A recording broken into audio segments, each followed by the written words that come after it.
성경을 처음부터 끝까지 쭉 읽으면 하나님의 언약과 선택이라고 하는 이 흐름이 계속 흘러가거든요. 그 흐름 가운데 정확하게 딱 서서 그 자리를 지키고 언약과 선택을 이루어내는 그런 사람들을 우리가 발견하게 됩니다. 그래서 무수히 많은 사람들이 이 언약에는 들어왔지만 선택의 과정에서 떨어져 나가버리는 그런 사람들이 엄청 많이 있는 것을 우리가 발견하게 됩니다. 그래서 계속해서 우리가 다루고 있는 주제, 이 야곱에 관한 것도 우리가 읽어볼 때에 분명히 에서가 같은 아버지, 같은 어머니 밑에서 태어난 야곱과 동일한, 아니면 야곱보다 더 좋은 위치에서 입장에서 출발했지만, 그래서 언약의 할례를 받았지만 그럼에도 불구하고 세월이 흘러가다 보니까 더 많은 특권과 참 하나님의 더 많은 축복을 받은 이 에서는 꼰대가 되었고, 성경에서 오히려 그 이방민족 에돔족이 되어버리고, 그리고 야곱은 끝까지 하나님 앞에서 믿음과 하나님 앞에서 그 하나님이 원하는 그 길을 갔기 때문에 계속해서 그 언약과 선택의 아주 굵은 줄기 가운데 남아있는 것을 우리가 발견하게 됩니다. 그래서 어떻게 하면 우리가 구속사회, 구원의 역사의 흐름 가운데서 우리가 계속해서 하나님의 선택받은 백성으로 머물 수 있는 것인가? 어떻게 하면 우리가 하나님 앞에서 하나님께서 언약 가운데서 약속한 그 약속들의 축복을 온전히 우리가 받을 수 있을 것인가 하는 그런 어떤 부분에 대해서 계속해서 여러분들에게 말씀을 드리기를 바랍니다. 밧단아람에서 이제 외삼촌 양떼를 돌보면서 이제 많은 세월을 보냈던 이 야곱이 이제 아무리 생각해도 이건 아니다. 하나님께서 언약의 축복을 해주신 그 땅에 돌아가야 내가 내 집을 세울 수 있다 하는 이제 자각에 아주 많이 이제 각성을 하게 되었습니다. 그래서 본래 내가 그 하나님의 약속의 땅, 그 언약의 땅을 내가 떠나올 때에 하나님께서 사닥다리에서 나타나서 내게 말씀해 주신 그 약속, 너가 돌베개하고 잠을 잡던 바로 이 자리가 바로 베델이다. 그래서 이 자리가 하나님의 전이 된다 하는 그 땅. 그래서 하나님의 전이 있는 그곳, 그곳에 가야만 내 인생이 일어설 수 있다 하는 이 자각에 아주 정확하게 이제 이 자각 가운데서 경성을 하게 되었습니다. 그래서 우리가 성경을 쭉 볼 때에 이 하나님의 참 말씀, 그 하나님의 그 예루살렘의 성전이 있는 곳을 떠나면 이상하게도 하나님의 백성들이 믿음을 잃어버린다든지, 그리고 이 세상과 비슷한 그런 어떤 사람들로 바뀌는 그런 현상들을 우리가 발견하게 됩니다. 여러분께서 잘 아시다시피 요단강 동쪽에 있는 지파, 르우벤파, 므낫세 지파. 그래서 이 지파들은 예루살렘까지 오려고 해요. 하나님의 성전이 있는 예루살렘까지 오려고 되면 요단강을 건너야 되는 거예요. 그러니까 아무래도 그 본토에 사는 하나님의 백성들보다는 이 왕래가 덜하죠. 아무래도 보면은 여기 이제 므낫세가 르우벤 지파의 그 사람들은 아무래도 이게 좀 이 왕래가 덜하기 때문에 결국은 이들이 가장 먼저 떨어지는 겁니다. 이스라엘의 본류에서 가장 먼저 떨어지는 그 무리들이 바로 요단강 동편에 자리 잡았던 이 세 지파, 두 지파가 아니지만 그렇게 됩니다. 그리고 이스라엘 나라가 두 개로 나누어졌습니다. 그래도 이 참 하나님의 성전에 있는 예루살렘이 있는 하나님의 전이 있는 그 땅을 차지해서 살았던 그 지파들은 그래도 계속해서 믿음을 지키고 있었는데 그것조차 없는 이 예루살렘에는 더 이상 가지 마라. 우리가 여기서 우리가 성전 비슷한 것을 짓고 여기서 신앙생활을 한번 해보자. 그런 처음에는 뭐 그것이 그럴듯하게 됐지만 결국 역사가 흘러갈 때에 먼저 믿음에서 변질되고 마는 그런 양상을 우리가 성경에서 찾아보게 됩니다. 그래서 이 야곱은요, 내가 내 집을 세우기 위해서 밧단아람에서 아무리 내가 열심히 노력하고 바단 아람에서 아무리 내 재산이 늘어간다 할지라도 이 땅은 아니다 하는 그 생각을 분명히 하게 된 겁니다. 그래서 여러분도 지금 여러분이 살고 있는 이 미국 땅, 이 미국 땅에서 진정한 의미에서 참 하나님 앞에서 참 약속된 그 축복의 땅, 그리고 그 하나님께서 말씀한 참 말씀의 성전, 그 두 가지 요소가 있을 때에 비로소 그 땅이 우리가 세워줄 수 있는 땅이지, 그렇지 않은 땅은 전혀 세워질 수 없는 땅인 것을 우리가 발견하게 됩니다. 그래서 이제 이 바단 아람을 떠나서 이제 다시 가나안으로 돌아오는데요. 약속의 땅으로 돌아오는데, 문제는 어디 있는가 하면은, 문제는 오늘 우리가 읽지 않았지만은 창세기서 32장 성경을 우리가 다 한번 보시면요, 바단 아람에서 돌아오는데 도대체 형 에스가 어떠느냐, 그 어떤 궁금증이 야곱이 많이 들지 않았습니까? 그래서 그 6절 말씀에 보시면 사자들이, 야곱이 먼저 사자를 보냈어, 사신을 보냈어. 사자들이 야곱에게 돌아와 가로되 도대체 형이 지금 어떻게 지내고 있는가, 나에 대해서 어떻게 지금 생각을 하고 있는가 한번 가서 알아보아라. 이제 그렇게 이제 야곱이 이제 사자를 보냈는데, 사자들이 야곱에게 돌아와 가로되 우리가 주인의 형 에서에게 이른즉 이제 동생 야곱이 돌아옵니다. 그렇게 이제 이러니까 그가 400인을 거느리고 주인을 만나려고 오되이다. 400명의 군사를 그리고 이놈이 오기만 하면 이 땅에 접근 확인을 하면 내가 가만둔다. 그래서 그 처자만 있는 이 야곱, 그 야곱을 죽이기 위해서 완전히 그냥 뭐라 그럽니까? 그냥 좋지 못한, 특별히 좋지 못한 그 용어지만 그냥 내가 작살을 한번 내겠다. 너 같은 인간은 절대로 내가 이 땅에 두고 볼 수 없다 하는 그런 어떤 신경을 가지고 용사들 400인을 거느리고 지금 주인을 만나러 옵니다. 그 이야기를 지금 하는 거예요. 그러니까 7절 보시면 야곱이 심히 두렵고 답답하여 라고 했습니다. 저 땅에 가야만 내 집이 세워지고 내 형편이 분명하게 되고 내가 어느 정도 참 하나님의 약속 가운데서 축복을 받을 수 있는데, 근데 그쪽에 가라니까 형 에스가 가로막고 있는 거예요. 그래서 이 야곱은요, 죽을 수밖에 없는 형편이다 그랬습니다. 그래서 언약과 선택의 흐름 가운데 분명히 들어가야 되는 이 야곱입니다. 어떻게 계속해서 하나님의 축복과 이 언약과 선택의 흐름 가운데 계속해서 남아있을 수 있습니다. 어떻게 해서 그렇게 되는가?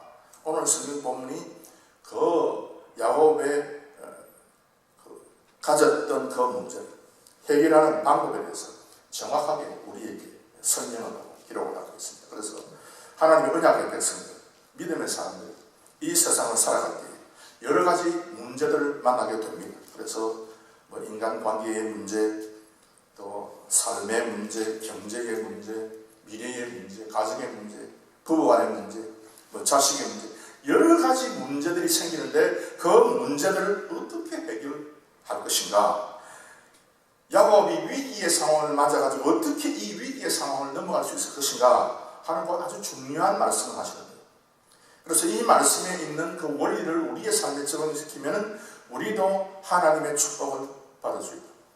우리도 얼마든지 하나님께서 원하시는 그 언약의 법을 반드시 바꿔야 한다 하는 그런 어떤 확신이 우리에게 들게 되는 것입니다. 그래서 오늘 여러분들이 이 본문 말씀을 의지해서 간단하게 그 세 가지 말씀을 드리도록 하겠습니다.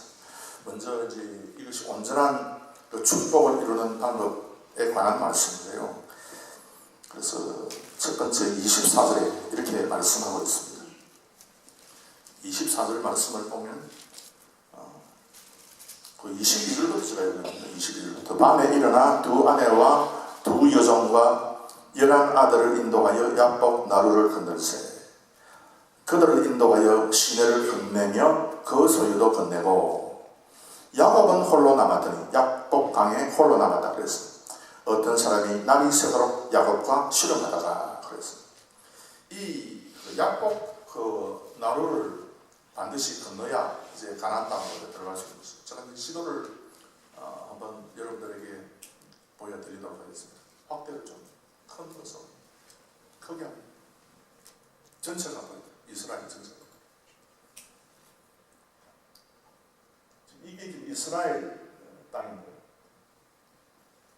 이건 갈릴리 바다고, 이건 사해입니다. 이 갈릴리 바다에서 물이 흘러나가고 사해 쪽으로 흘러나가는데 요 강을 가르쳐서 요단강이라고 해요. 요단강 건너가서 이 땅을 차지하도록, 이 땅이 약속의 땅인데 이 땅까지 들어가지 않으면 그냥 여기에 머문 그런 지파들이 있어요. 그래서 이 지파들이 르우벤, 갓, 므낫세 지파.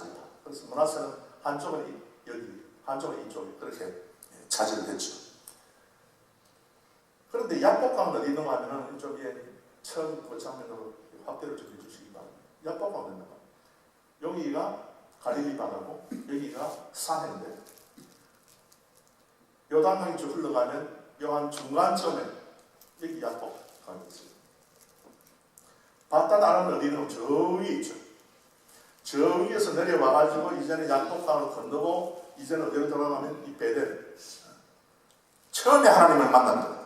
그 베델로 지금 가는 겁니다. 그래서 이제 야복강을 건너는데 야복강을 딱 보니까 형 에서가 군사 400명을 딱 그대로 넘어오기만 넘어오라. 가만 돌아보자. 이렇게 지금 기다리고 있는 거예요.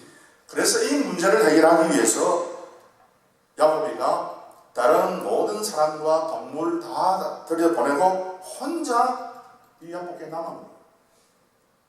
혼자서. 그래서 이 야복강을 반드시 건너야 되는데 오늘 성경 본문에 아주 중요한 히브리어 단어가 세 가지가 나옵니다. 여러분 다 잘 알고 있는 단어죠. 첫째는 이 야복인데요.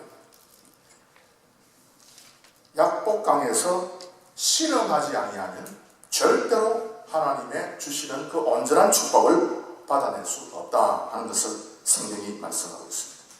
이 야복이라고 하는 뜻은 뭔가 하면 이 야복이요. 여러분께서 그 물병을 이렇게 물병에서 이렇게 물을 부으면 물이 콸콸 거리면서 내려가잖아요. 그래서 물이 콸콸 하면서 내려갈 때 그것을 가르쳐서 야복이다. 야복이다. 그래서 이제 이 야복강은 물이 콸콸 거리면서 내려가는 그런 강이다. 그 뜻입니다. 그 다음에 이 야복은 무슨 뜻인가 하면은 to pour out. 밖으로 쏟아낸다. 밖으로 부어낸다. 그 다음에 to be empty. to empty. 비운다는 뜻입니다. 그래서 이 야복이라고 하는 뜻은 뭔가 하면은 야곱이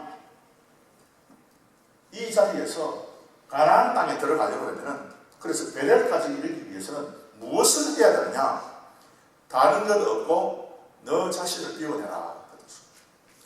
내 자신에 있는 모든 것을 비워내지 않으면 절대로 너는 형 에서를 만나서 살아남을 가능성이 없다는 것을 보여주고 있습니다. 그래서 성경은 이 야복강에서 야곱이 인간의 모든 욕심을 토해내라. 너가 가졌던 그런 어떤 욕심 때문에 다른 사람에게 상처를 주고 다른 사람을 손해보게 한 그 나쁜 그 욕심, 그것은 이 야복강에 전부 토해낸다. 이거 토해내지 않고 그냥 약속의 땅이라고 그냥 들어가면은 이거 안 된다. 그건 성경이 정확하게 말씀을 하고 있습니다. 그 다음에 인간의 의를 너는 토해낸다. 내가 뭐 잘났다. 내가 참 인격적이다.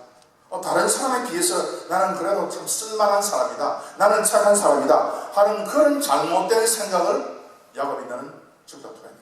그래서 형 에서와 비교해가지고 형 에서는 그냥 놀기만 좋아하고 그냥 들에 나가서 사냥하기만 좋아하고 나는 그래도 하나님의 말씀을 좋아하고 그래서 나는 형 에서보다는 그래도 나은 사람이지 라고 하는 자기의 인간의 의, 그것도 야복강에서 전부 다 토해낸다. 그거 가지고 요단강 건너서 야복강 건너 요단강 건너서 베델 땅에 가면 그거 절대로 하나님이 좋아하는 것 아니다 하는 것을 말씀하고 있습니다. 그리고 미래에 너가 무슨 생각과 무슨 계획을 가졌는지는 모르지만 그것도 전부 다 비워내요. 미래에 내가 뭐 잘 살게 되고 뭐 어떻게 되고 이거 전부 다 하나님 앞에서는 부질없는 그런 어떤 생각이다. 부질없는 계획이다. 그래서 이 모든 것을 너희들은 전부 다 비워내라. 그래서 이제 약복강은요, 우리가 인생을 살면서 토해내지 않으면 안 됩니다. 그것을 성경은 정확하게 야곱에게 이야기해 줍니다. 그래서 성경을 보면은 이렇게 토해낸 사람, 자기 자신의 의를 토해내고 나는 의가 없다. 나는 뭐 잘난 것도 없는 사람이다. 나는 뭐 하나님 앞에서 그냥 축복을 받을 만한 인물이 못 된다. 나는 다른 사람 앞에서 내가 잘난 사람처럼 그렇게 될 만한 잘난 사람이라고 내가 이야기할 건 아무것도 없다 하는 그런 종류의 사람들이 전부 다 그대를 따랐어요. 이런 모세를 보면요, 모세가 40년 동안을 애굽의 왕궁에 거하면서 애굽의 그 당시의 고독의 학문을 전부 다 배운 사람입니다. 그럼에도 불구하고 하나님께서 내가 너를 이스라엘의 지도자로 삼아가지고 이스라엘 백성을 애굽 땅에서 내가 인도해내서 가나안 땅으로 들어가게 하는 그런 지도자로 삼겠다라고 이야기했을 때에 이 모세가 뭐라고 대답했는가 하면 출애굽기 4장 10절 말씀에 모세가 여호와께 고하되 주여 나는 본래 말에 능치 못한 자라 주께서 주의 종에게 명하신 후에도 그러하니 나는 입이 뻣뻣하고 혀가 둔한 자입니다. 아니 애굽에서 그 고도의 학문을 갖다가 그 왕자로서 그렇게 오랜 세월을 배웠으면 그래도 뭔가를 할 수 있는 그런 입장임에도 불구하고 모세는 자기 자신을 하나님 앞에서 완전히 낮춰줍니다. 여러분 다윗이 그렇지 않습니까? 다윗이 얼마나 낮았는가 하면요, 사무엘이 이새의 집에 와가지고 하나님께서 이새 너의 아들 가운데 한 사람을 왕으로 삼았으니까 내 앞에 좀 데려와라. 내가 그에게 이제 안수를 해준다. 그렇게 했을 때 아예 다윗을 적혀놨어요. 아예 뭔가 하면은 다른 사람의 눈에는 안 찬 거예요. 그래서 여러분 다윗을 보면은 다윗은 항상 자기 자신을 낮추었어요. 하나님 앞에서. 베드로는요 자기 자신의 경험을 예수님 앞에서 완전히 낮춰버렸습니다. 그래서 이 베드로는 자기의 뼈가 굵은 그 바닷가, 그 갈릴리 바다에서 평생을 그 바다에서 물고기를 잡았지만은 그래서 물때가 언제가 가장 좋고 어디에 고기가 많이 모이고 하는 것을 다 알지만은 그럼에도 불구하고 예수님께서 너는 오른쪽에 그물을 내리라 했을 때에 베드로는 뭐라고 이야기한가? 말씀을 마치시고 시몬에게 이르시되 깊은 데로 가서 그물을 내려 고기를 잡아라. 누가복음 5장 5절 그 다음 구절에 보시면 시몬이 대답하여 가로되 선생님 우리가 밤이 맞도록 수고를 하였을 때 얻은 것이었지만 말씀에 의지하여 내가 그물을 내립니다. 내 경험을 기록하고 오직 예수님의 말씀에 내가 의지해서 내가 그물을 내립니다. 바울은 뭐라고 이야기했습니까? 바울은요 얼마나 참 대단한 그 유대교회의 랍비였는지 모릅니다. 엄청 공부를 많이 한 사람이죠. 세상의 모든 돌아가는 물미를 정확하게 파악하고 있었던 분이 바로 이 바울입니다. 종교성도 대단하고 그리고 태어난 그와 같은 태생의 우월감도 있습니다. 그럼에도 불구하고 뭐라고 이야기를 하는 것인가? 내가 8일 만에 은혜를 받고 이스라엘 족속이요 베냐민 지파요 히브리인 중에 히브리 율법으로는 바리새인 열심으로 교회를 핍박하고 율법의 의로는 흠이 없는 자다. 다른 사람과 비교해가지고 내가 못나게 하는 거다. 율법을 지키는 것도 내만큼 제도한 사람 같다. 공부도 내만큼 한 사람 같다. 그리고 나는 진짜 이스라엘의 가문 중에 태어난 사람이다. 그 얘기를 합니다. 그래서 육체적으로 자라가면 내가 자라나게 된다. 그러면서 빌립보 3장 10절 그 다음 구절을 읽어보면 그러나 무엇이든지 내게 유익하던 것을 내가 그리스도를 위하여 다 해로이 여기노라. 또한 모든 것을 해로이 여기는 내 주 그리스도 예수를 아는 지식이 가장 고상함이니라. 내가 그를 위하여 모든 것을 잃어버리고 배설물로 여기니 그리스도를 얻기 위함이라. 이런 분들이 동일하게 하는 말씀, 자기 자신을 비워내지 아니하고 자기의 의를 내세우고 자기의 재능을 내세우고 자기가 무슨 가치가 대단한 사람처럼 그렇게 하게 되면은 너희들은 절대로 그 약속의 땅에 들어가도 문제가 생긴다 하는 것을 성경이 정확하게 말씀을 하고 있습니다. 그래서 이 야곱과 나루토에서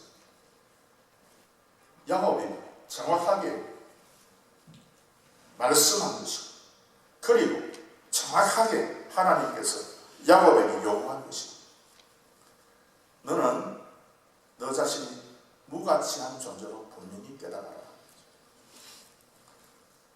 그래서 우리는 이런 어떤 말씀들을 들을 때에 보통 그 세상의 종교와 하나님의 종교가 완전히 다르다는 것을 우리가 많이 말해요. 세상의 종교는 좀 유명한 사람이 오면 대단한 사람이다. 그 사람이 아주 좋은 사람이고 훌륭한 사람이고 아주 권력이 센 사람이고 아니면 돈이 많은 사람이고 하는 그런 것으로 사람을 평가하고 그렇게 하지만 절대로 하나님 앞에서 언약과 선택의 그 선행, 그 걸음에 계속해서 머물러 들어가 있는 사람은 자기 자신을 완전히 밑으로 내리는 사람이라 하는 것을 성경이 말씀하고 있습니다. 두 번째 계속해서 우리가 그 하나님의 언약과 축복의 흐름 가운데 머물러 있기 위해서 하나님의 온전한 축복을 받기 위해서 해야 될 것이 뭔가 26절에 이렇게 말씀하고 있습니다. 26절에 그 사람이 가로되 날이 서려하니 나로 가게 하라. 야곱이 가로되 당신이 내게 축복하지 아니하면 가게 하지 아니하겠나이다. 그래서 많은 종교개혁자들은 이 야곱과 더불어서 실험한 이 사람이 누구냐, 천사라고 표현하지만, 그러나 야곱과 더불어서 실험한 사람은 구약에서 활동했던 예수님이다, 그렇게 이야기합니다.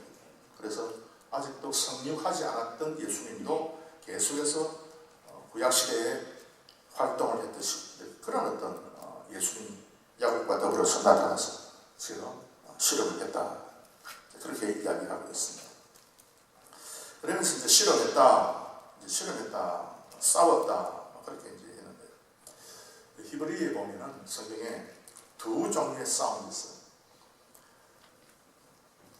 하나는 싸움하면 반드시 망하는 싸움이 있어요. 그래서 하나님과 더불어서 싸움을 하는데, 하나님과 더불어서 싸움할 때에 어떤 싸움은 망하는 싸움이 있고 어떤 싸움은 축복을 받는 두 종류의 싸움이 있어요. 하나의 싸움은 나차라고 하는 동사형으로 되어 있습니다. 이것은 뭔가 하면 다단과 아비람과 고라 같은 사람이 하나님과 더불어서 싸웠다. 그래서 거스려서 여호와께 패역했다. 민수기 26장 9절 이하에 보면은 그렇게 하나님을 거스려가지고 싸웠다, 그냥 문제를 일으켰다 하는 그런 어떤 말씀들이 나오는데, 그 싸웠다라고 했을 때 그 단어를 히브리 말로 그 나차라는 것인데, 이 나차는 to fight인데, to fight 하게 되면 그냥 fight 하는 것으로 끝나는 것이 아니라, 싸우는 것으로 끝나는 것이 아니라 to be destroyed, 파괴된다는 거예요. to be devastated, 완전히 그냥 전멸된다는 거예요. 그래서 하나님과 싸울 때에 우리가 참 정확하게 하나님과 더불어서 싸워야 되죠. 우리가 하나님과 더불어서 씨름할 때, 예수님과 씨름할 때, 예수님 반드시 나에게 축복을 좀 해주십시오. 축복을 안 하시면은 나는 절대로 못 참겠습니다 라고 이야기하는 그 야곱의 투쟁과 이 다단과 아비람과 고라 같은 사람이 그저 하나님에 대해서 투쟁하고 그저 하나님을 못 믿어가지고 불신적인 마음으로 투쟁하고 할 때에 그 결과가 완전히 다르다는 것입니다. 그래서 아비람과 다단과 고라 같은 사람에게 있어서는 성경이 뭐라고 이야기하고 있는가 하면, 이들이 여호와를 거스려 패역할 때에 민수기 26장 10절 말씀에 땅이 그 입을 열어서 그 무리와 고라를 삼키매 그들이 죽었고, 당시에 둘이 250명을 삼켜 징계가 되게 하였으나, 그래서 하나님과 맞붙어가지고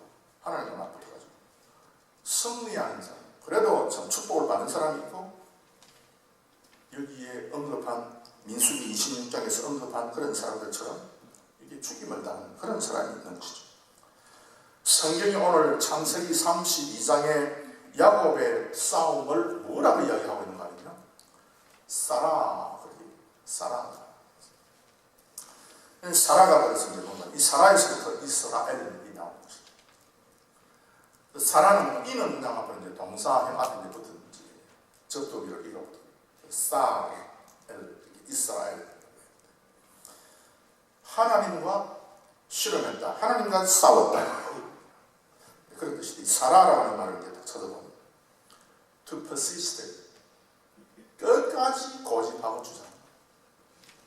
to exert oneself, 계속해서 자기의 의견을 주입시키는 거예요.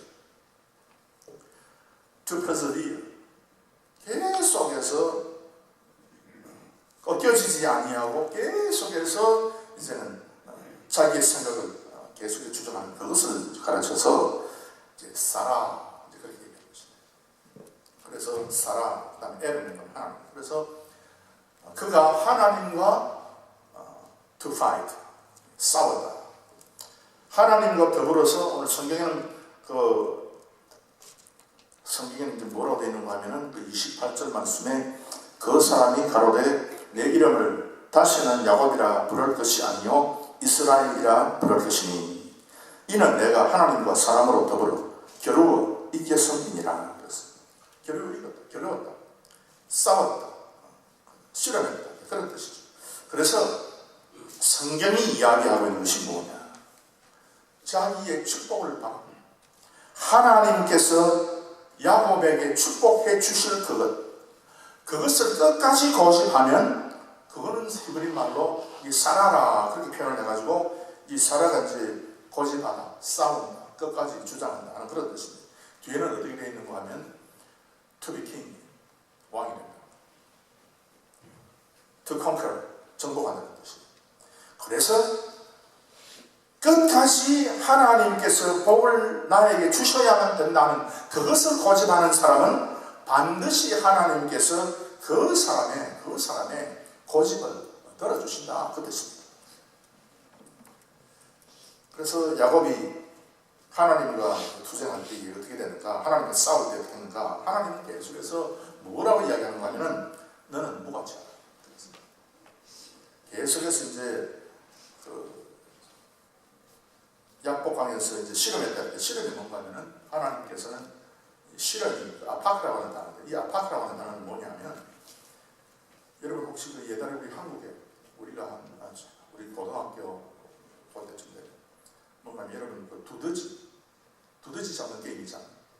그래서 뭐 턱 털으면 딱 때려야 돼요. 턱 털으면 딱 때리는 게 그런 게 있지 않습니까?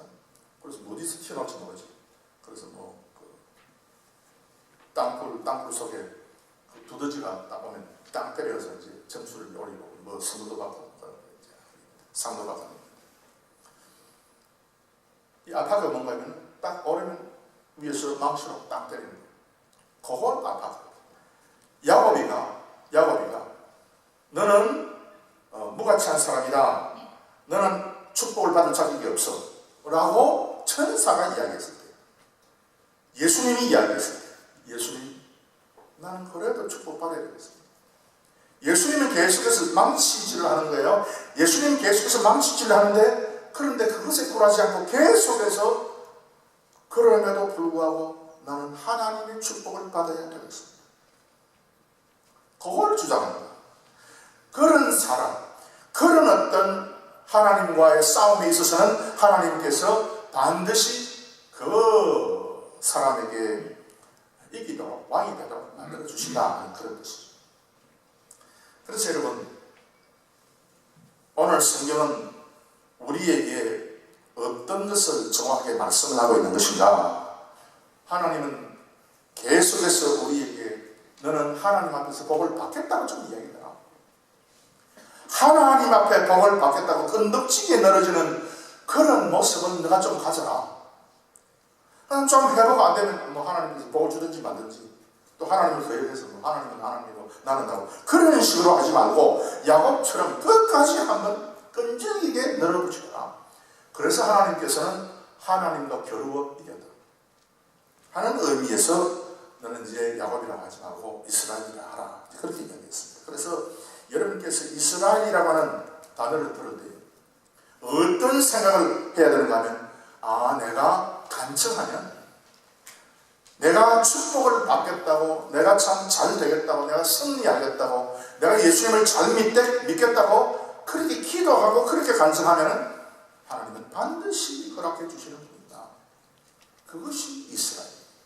그래서 오늘도 우리가 다 영적 이스라엘인데, 우리가 하나님께서는 그래서 절대로 축복을 원하는 자에게 이걸 거절하지 않냐고 그대로 주신다는 겁니다. 예수님께서 2000년 전에 이 세상에 오셨을 때에 이것은 무슨 신호이냐? 예수님께서 오셔가지고 우리 사람들에게 준 신호가 뭔가 하면, 하나님, 내가 하나님 앞에 복을 좀 받아 보아야 되겠습니다. 하나님, 나에게 축복해 주십시오. 나에게 믿음의 복을 주시고 나에게 천국의 복을 주십시오 라고 하나님 앞에 구하는 사람은 하나님께서 한 번도 거절하지 않고 이겨내는 사람. 너는 무가치하고 너는 절대로 이와 같은 복을 받을 수 있는 자격이 못 된다. 그럼에도 불구하고 계속해서 그것을 고집할 때에 우리 예수님은 그것을 그냥 주어버린다. 하나님이 오히려 사람의 그 고집에 져주시는 그 하나님. 그래서 이스라엘의 하나님은 우리가 축복을 받겠다고 우리가 고집을 부릴 때에 반드시 우리의 고집대로 우리의 의견을 들어주시는 분이 우리 하나님이십니다. 그래서 여러분도 이 삶을 살면서 참 이렇게 고집을 부려라, 이렇게 하나님 앞에 축복을 한번 받겠다고 고집을 부려라. 괜히 그냥 나는 뭐 이래 믿어도 되고 저래 믿어도 되고 적당히 내가 살고 내가 만다 하는 그런 생각보다는 내가 진짜 하나님 앞에 이 축복의 어떤 참 거루트기를 내가 한번 잡아둘 것이다 하는 그런 신념이 돼가지고 하나님 앞에서 이 야곱의 신앙을 역시 받으시는 우리 성도님들이 되시기를 바랍니다. 그래서 간청하여 주시는 거예요. 이 백부장의 종이 아팠을 때 백부장이 이렇게 했습니다. 마태복음 8장 5절 말씀에 예수께서 가버나움에 들어가시니 한 백부장이 나와 간구하여 가라. 간청은 한 겁니다. 주여, 내 하인이 중풍병으로 집에 누워 몹시 괴로워하나이다. 간구하니까 예수님께서 그 집에 가서 고쳐준 겁니다. 마가복음 1장 40절에 한 문둥병자가 등장합니다. 한 문둥병자가 예수께 와서 꿇어 엎드려 간구하여 가로되. 그러니까 예수께서 민망히 여기사 손을 내밀어 저에게 계시니 가라사대 내가 원하노니 깨끗함을 받아.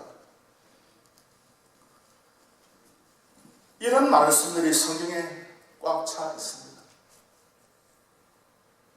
예수님께서 민망할 정도로 우리가 부르짖고 기도할 때에 반드시 우리의 소원과 기도의 제목을 들어주신다는 것입니다.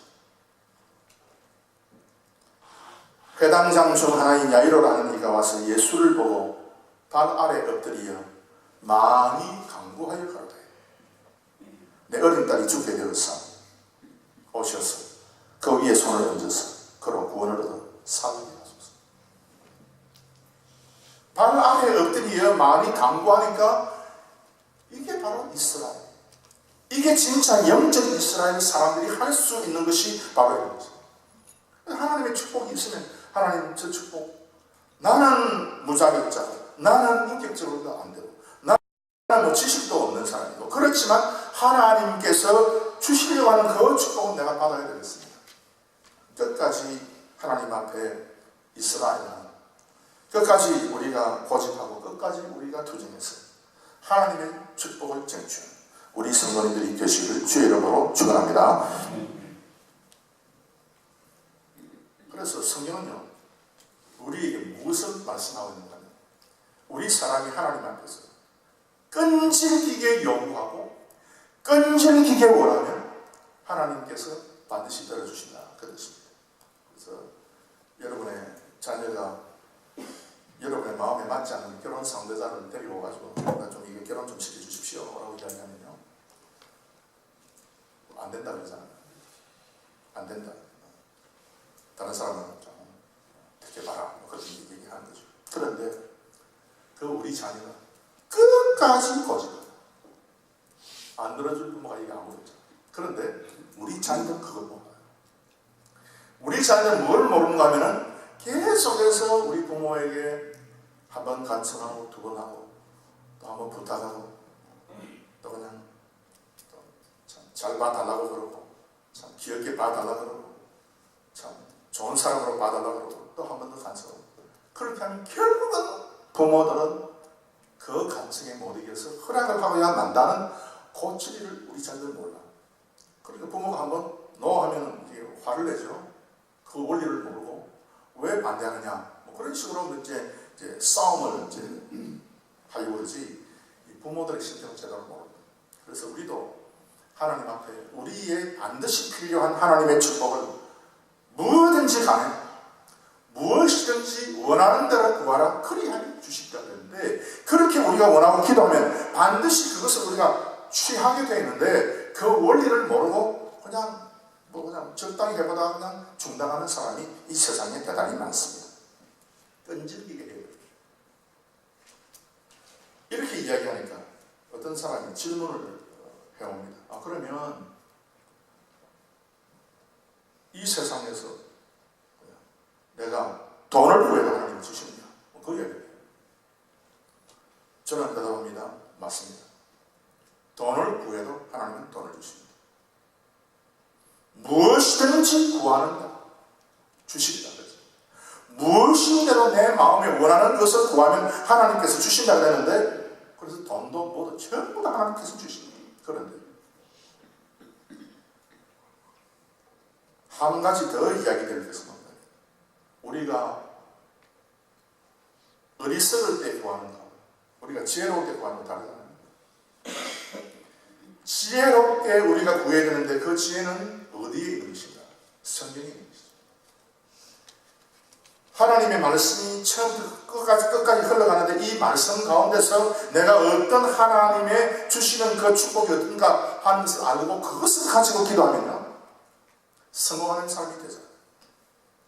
그래서 돈을 구하기를 바라가지고 돈을 하나님 앞에 많이 구해서 돈을 이제 많이 받았다. 그 돈이 과연 그 사람으로 하여금 진짜로 행복하게 해줄 것이냐? 그럼 그 사람 없이. 아무리 돈이 많아도 불행하게 되는 사람이 이 세상에 너무 많잖아요.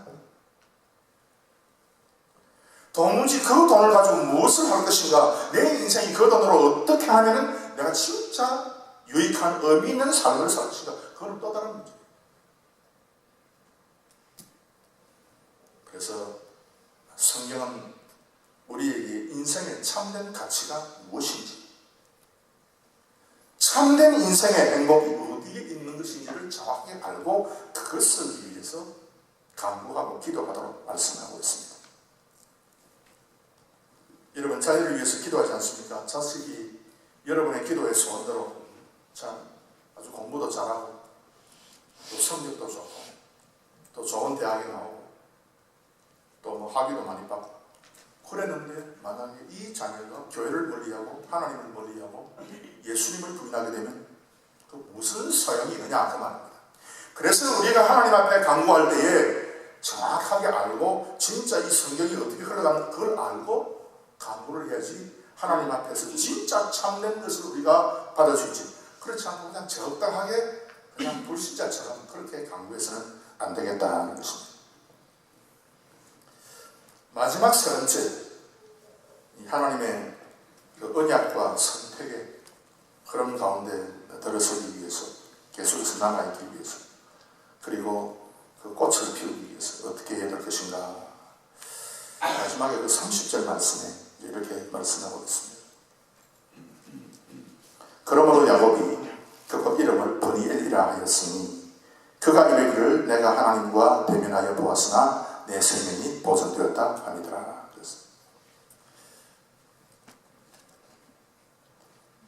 내 생명이 보존되었다. 그곳 이름이 버니엘이다. 이 버니엘은요, 하나님의 얼굴이라 그 뜻이죠. 버니는 얼굴이고, 엘은 하나님. 그래서 하나님 얼굴이다 그 뜻입니다. 이 버니 얼굴은 뭔가 하면 하나님의 얼굴이 나타나면 어떻게 될 것인가? 하나님의 얼굴이 나타나면 우리는 뭐 하나님의 얼굴이 나타나고 안 나타나고 잘 모르지만 성경에서 영적으로 말해서 하나님의 얼굴이 나타났다 하는 그 말씀이 성경에 많이 있는데 하나님의 얼굴이 나타나면 어떻게 되느냐? 이 파나라고 하는, 이 번이라고 하는 그 말은 to take out of the way. 길을 가는데 뭐 어떤 그걸 거칠 것이 있으면 그걸 take away, take out, 없앤다 것입니다. 그래서 to clear away, 길을 치운다. 그 다음에 to remove things in confusion, 혼란 가운데 있는 어떤 물건들을 치운다. 그것이죠. 자, 우리 하나님의 얼굴은 나타나기만 하면은 우리 인생의 장애물들이 반드시 제거가 됩니다. 필요 없는 것이 사라지게 됩니다. 내가 어떤 목적을 향해서 걸어가는 데 있어서 내 길에 거치는 것이 있으면 우리 하나님께서 반드시 제거해 주신다는 것입니다.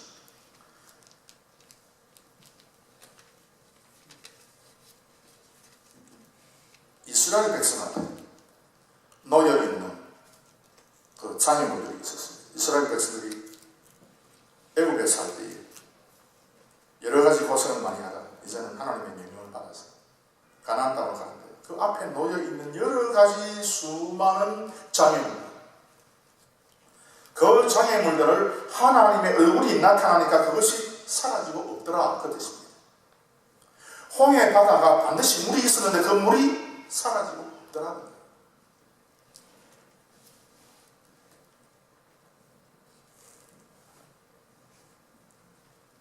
여호수아 앞에 여리고가 버티고 있었습니다. 여리고가 첫 버티고 있습니다. 그 지도를 다시 한번 볼까요?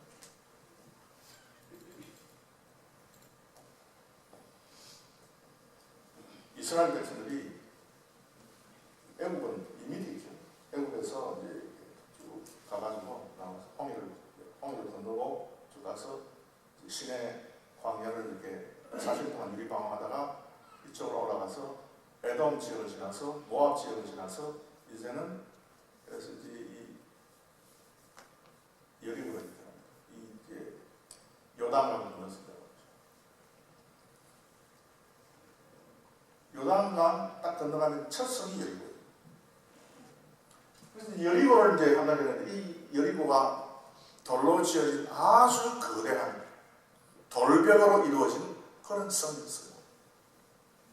여호수아는요, 여리고를 정복할 수가 없어요. 여리고가 딱 버티고 있으니까 어떻게 할 수가 없어요.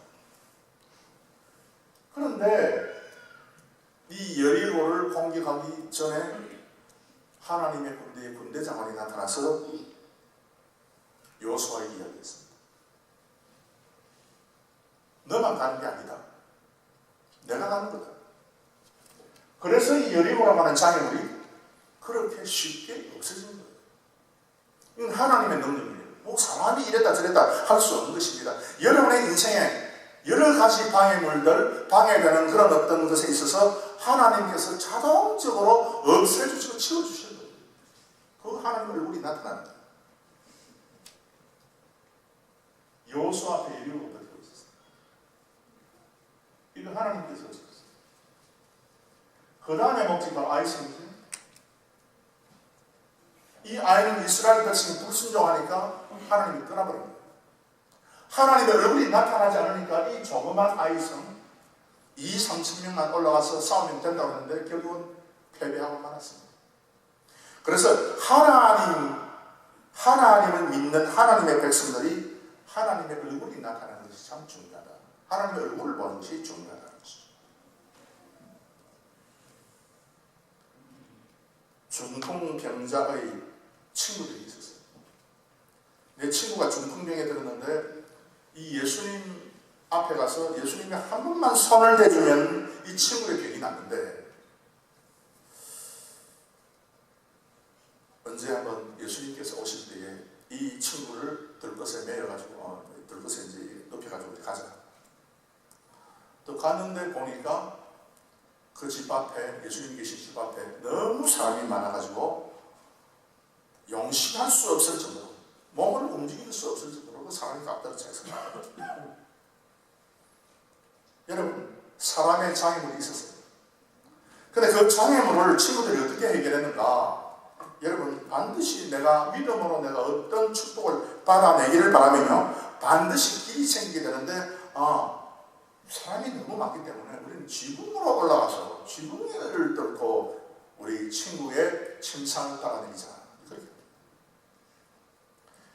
감히 상상할 수 없는 그런 일들을 믿음의 친구들은 감행하게 되었습니다. 삭개오도 마찬가지입니다. 난 참 예수님을 한번 보고 싶은데, 그 예수님을 내가 참 만나고 싶은데, 그 예수님 앞에 가니까 사람이 많이 모여 있을 뿐만 아니라, 그리고 자기는 세리 아닙니까? 그 지역에서 그래도 참 명망 있는 사람인데, 이 삭개오가 그래도 뽕나무 위에 갑니다. 자기의 마음에서 나는 그래도 이 사회에 명망 있는 사람이니까 내가 어떻게 뽕나무 위에 올라가겠나? 그래도 내가 인격이 있고, 그래도 내가 어느 정도 사람인지 내가 사람 노릇해야 되는데 내가 어떻게 뽕나무 위에 올라가겠어? 그렇지만 여러분, 그 사람에게서부터 받는 그 모든 시선, 그 장애물을 삭개오는 없습니다. 그래서 여러분, 성경은 우리에게 뭘 이야기하고 있는 것인가? 너가 장애물을 치우면 장애물은 치워진다. 따라서 하세요. 내가 치우면 장애물은 치워진다. 괜히 자기가 여러분의 마음속에 장애물을 만들어가지고, 내가 이 사람 때문에, 내가 저 사람 때문에, 내가 이 일 때문에, 내가 저 일 때문에, 내가 자식 새끼 때문에 내가 이것도 못하고 저것도 못하고, 이런 식으로 만약에 우리가 생각하고 있다면 그것은 무슨 증거냐? 아직도 여러분께서 하나님의 언약과 선택의 줄거리에 아직도 완전히 들어서지 못했다는 것입니다. 그래서 오늘 성경은 우리에게 분명히 이야기하기, 너희들이 생각하는 그 장, 너희들이 생각하는 그 홍해 바닷물, 그 여리고성에 아주 두껍고 견고한 그 성벽, 사람들이 가지고 있는 너에 대한 그런 어떤 생각, 그런 생각에 꽉 차가지고 하나님께서 반드시 얼굴을 나타내면 이상하게 둘리는 그 어떤 장애물들이 사라지고 없는 그것을 너희들이 발견하라는 것이죠. 그래서 창세기 32장에서 야곱이 하나님 앞에서 진짜 언약과 선택의 그 줄거리 가운데서 진짜 하나님의 참 귀한 백성이 되었던 이유가 계속해서 나타나고 있습니다. 사랑하는 성도 여러분, 그래서 이 자리에 계신 모든 분들이 한결같이 한 분도 빠짐없이 하나님의 구원의 역사에 포함이 되고, 그래서 이런 어떤 믿음의 삶의 모습을 우리가 본받고 살아가야 합니다. 그래서 오늘 제가 여러분에게 드린 그 말씀을 간단하게 이제 정리합니다. 야곱, 비워내라. 인간의 모든 것을 전부 다 비워내라. 내가 뭐 잘났다, 내가 이렇다 저렇다, 전부 다 비워내라. 그래서 교회 오면은 자기 학식을 자랑하고, 자기가 뭐 본 것 자랑하고, 자기가 뭐 더 잘하는 것 자랑하고, 여러 가지 자랑하잖아요. 물론 뭐 이야기하고 자랑하는 거 좋습니다만, 그럼에도 불구하고 하나님 앞에 그거 전부 다 토해내라. 그 토해내라. 두 번째는 성경에서 말씀하는 그 말씀, 이스라엘이다. 하나님 앞에 축복받기 위해서 고집 피우고 하나님과 투쟁하면 그건 반드시 축복받는다. 그래서 강단을 가지고 하나님 앞에 나서라. 세 번째는 버니엘이다. 하나님의 얼굴이 나타난다. 그런 강단 있는 믿음의 사람에게 하나님께서는 나타나서 그 장애물을 치워주신다. 그래서 이와 같은 축복을 받고 끝까지 믿음으로 달려가는 우리 성도님들이 되시기를 주의 이름으로 축원합니다.